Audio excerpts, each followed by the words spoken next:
mõnel naisel paaris täitsa siit tuleb meie 7. koht. Ja meie 7. kohal on selline teema nagu Eesti mees on ära ellitatud Mats. Ja seda ütleb selline tore inimene Katrin Pauts Õhtule. Ta on autor. Kadi seda Piller. ütleb Unistuste printsessi Kadi Piller. Ehk siis Unistuste Kadi. Jah.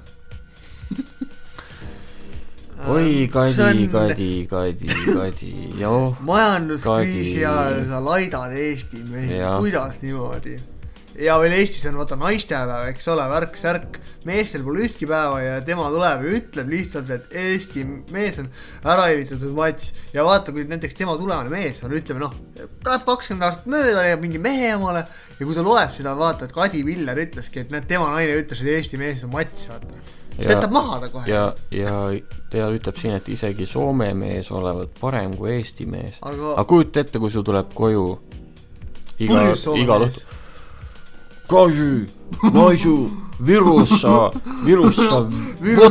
vodka, džinn.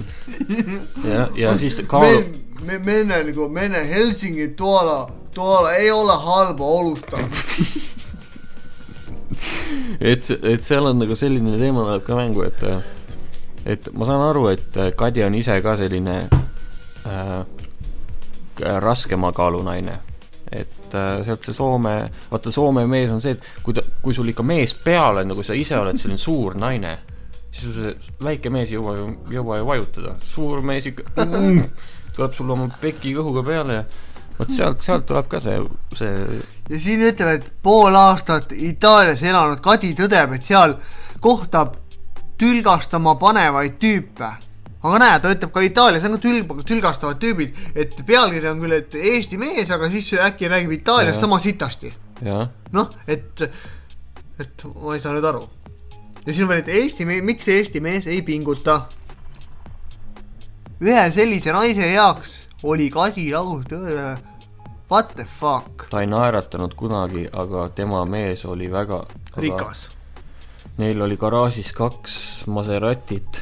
Kallid hobused. Suur villa ja kallid hobused. Aga ole, mis on kallid hobused? Kas need on need kallid hobused, mis pannakse selle mänguasja Barbi nukuga kaasa, kallid hobused või? Mänguasjad äkki olid hoopis, need äkki olid mingisuguse tema sugulase lapse mänguasjad, need hobused. Ma arvan, et seal tuli selline, et see mees tuli juurde.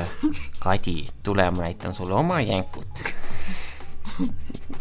See jah see, et võib-olla Kadil oligi see halb kogemus, et võib-olla oligi siuke, et tule oma jänk, näita sulle oma jänkut. Aga ma arvan, et siin